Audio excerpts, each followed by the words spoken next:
So here's the deal. The deal is that in North America right now, in the United States right now, there are 3 million children receiving stimulant medications. And the rates of diagnosis of ADHD is going up, burgeoning. Fully 10% of American children are now said to meet the diagnostic criteria for ADHD. 10%, 1 in 10.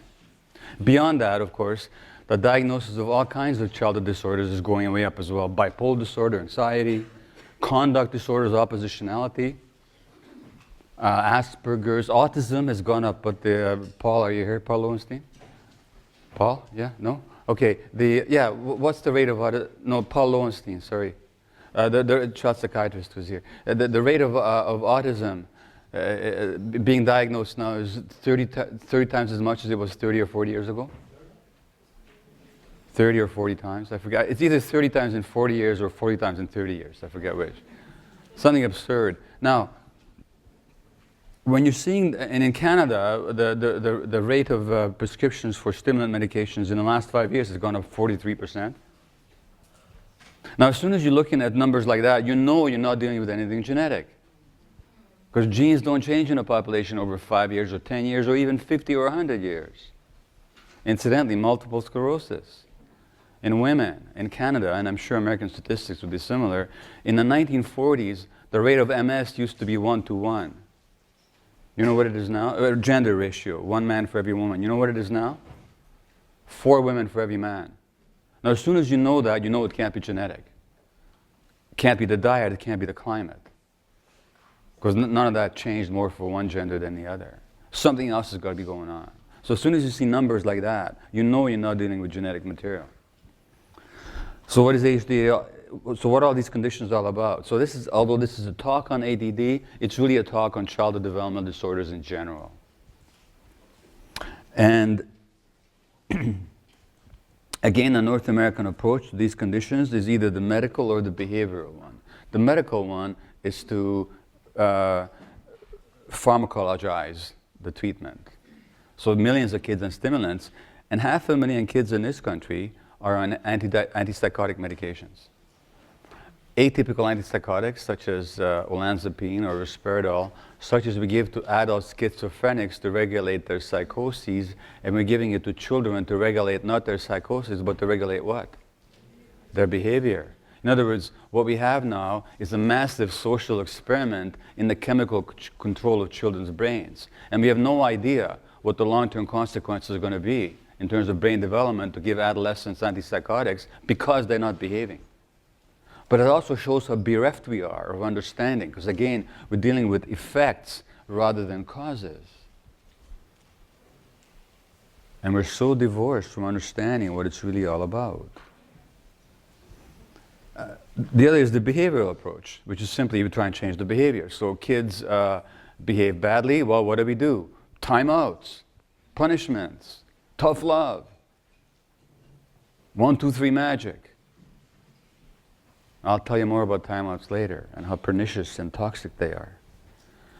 And in Toronto, Ontario, 2 months ago, there was a case where a 9-year-old boy with Asperger's, and these kids have poor social reading of social cues, they tend to get bullied a lot. And bullying is another subject I could expostulate on at length. Everybody thinks it's a behavior problem. All the school boards have zero tolerance policies, and none of them work because they're only approaching an effect, not a cause. You can't change behaviors. So in this 9-year-old boy with Asperger's was being bullied, so he acted out. He started yelling in the classroom. The teachers, in their wisdom, locked him in a room by himself. Well, what happened was he started destroying things. Now, why does he start destroying things? Well, the human nervous system responds on 3 levels, as you kind of know. There's the basic reptilian response of freeze, which is the dissociative response. Or there is the response of so immobilization is one response. Mobilization is the other response, which is flight or fight, which engages the sympathetic nervous system and adrenaline and all that. And then the highest level of response is the mammalian social engagement system, where you communicate, you listen, you look at somebody, you turn towards them, you modulate your voice, you get the modulation of their voice. But that social engagement system gets activated only when there's safety. So here's this kid with Asperger's who is completely isolated emotionally, acts out. Instead of somebody engaging with him, they lock him in a room by himself, which triggers what? His flight or fight mobilization. He starts destroying things. He's in a rage. They call the cops. He ends up in handcuffs. But that's okay, because in Florida, once they arrested a 60-year-old in a daycare, they called the cops. He was arrested, taken to jail, charged with assault. Because he hid under the table, and when the teachers tried to pull him out, he was kicking at them. This is the behavioral approach. This is the extreme of the behavioral approach that is so prevalent. And parents are always being told, if the kid is doing this, then this is what you do. And it's always behavioral, so trying to change behaviors.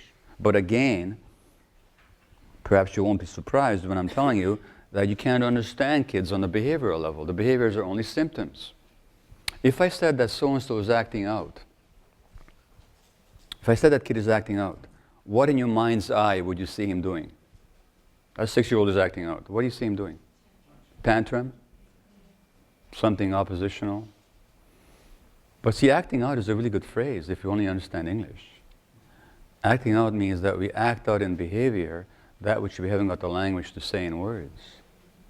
So in a game of charades, where you don't have the freedom to say anything, you have to act it out. If you landed in a country where nobody spoke your language and you had to convey that you're hungry, you'd have to act it out. So what if we understood that kids actually are acting out? But you don't respond to the behavior, which is simply the form of acting out. You respond to what is being acted out, which usually is some disturbance of their attachment dynamics. Then we wouldn't use separation instead of attachment as a way of dealing with them.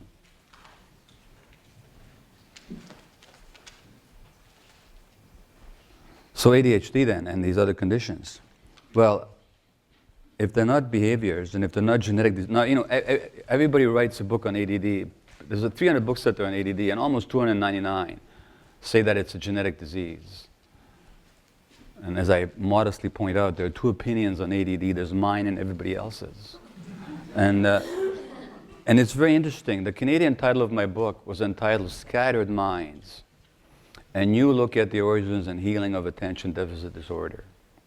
When the book was published in the States, 2 things happened. First, they changed the title from Scattered Mind to Scattered, clearly under the assumption that the American public wouldn't understand the word minds. And but it's the subtitle that interested me.